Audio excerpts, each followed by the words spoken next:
On va remonter à la base de prendre la parole en public et de cette peur qu'on a, ou en tout cas de cette angoisse qu'on peut souvent ressentir avant de se retrouver devant les regards de toute une assemblée. Il y a une dizaine d'années, un cabinet américain a réuni 2000 personnes et ils leur ont demandé « De quoi avez-vous peur ?»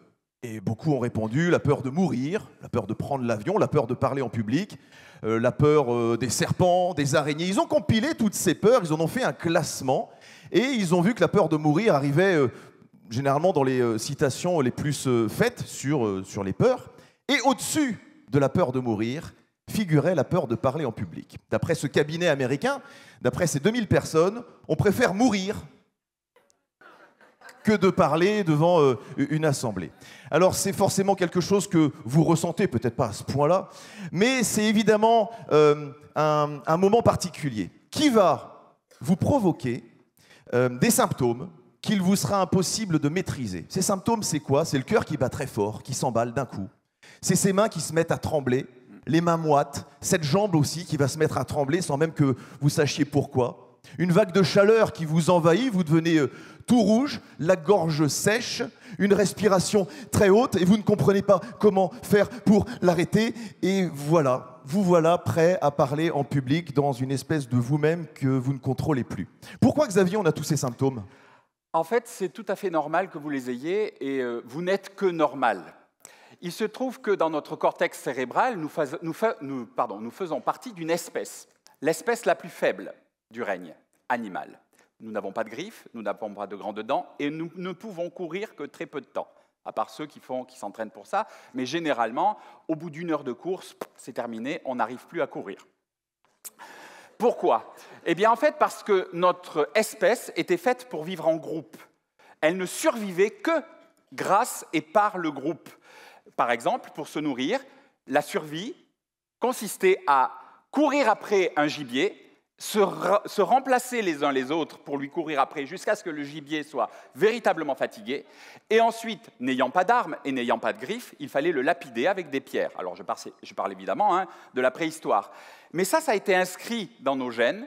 Et donc le groupe est pour nous est synonyme de survie. C'est la raison pour laquelle il faut faire extrêmement attention avec vos enfants qui, lorsqu'ils se sentent exclus de leur groupe à eux, vivent ça comme une petite mort. Et certains se donnent la mort parce qu'ils préfèrent, eux, choisir le moment où ils vont mourir que de le laisser faire au reste du groupe. C'est la raison pour laquelle je dis souvent, attention, faire partie de groupe est une survie de soi-même. Nous sommes des animaux grégaires. Et enfin, la dernière chose que je voulais dire, c'est que lorsque nous prenons la parole, nous sommes soumis au jugement social, puisque le vocabulaire que nous allons utiliser fait en sorte de démontrer aux autres à quelle strate sociale nous appartenons. C'est par le langage que l'on détermine exactement à quelle strate sociale j'appartiens. C'est la raison pour laquelle l'Académie française a été créée à l'époque, pour réserver à une élite la possibilité de savoir lire, écrire et connaître le vocabulaire le plus riche, pour rien qu'en parlant se reconnaître entre eux. C'était une façon de dissocier les élites de ceux qui ne l'étaient pas. Donc vous voyez que la prise de parole dans nos gènes sont inscrites comme étant quelque chose d'extrêmement périlleux. Vous mettez 10 personnes dans une pièce, et au milieu de ces 10 personnes, il y a un con. Alors on le voit vite, hein. Souvent, on voit vite le con. Il y en a plus qu'un, souvent. Oui, mais là, imaginons qu'il y a 9 personnes bien et un con. On le voit vite parce que la lumière allant plus vite que le son, il est con avant d'être brillant.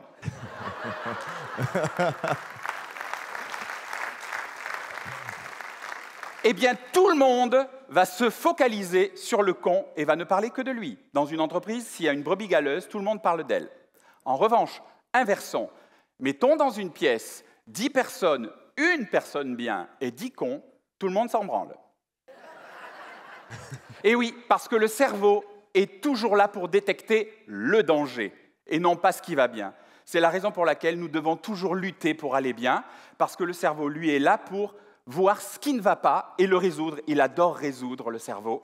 C'est ce qui fait que nous sommes parfois, souvent, déprimés, parce que nous aimons que notre cerveau ne se nourrit que de ce qui va mal.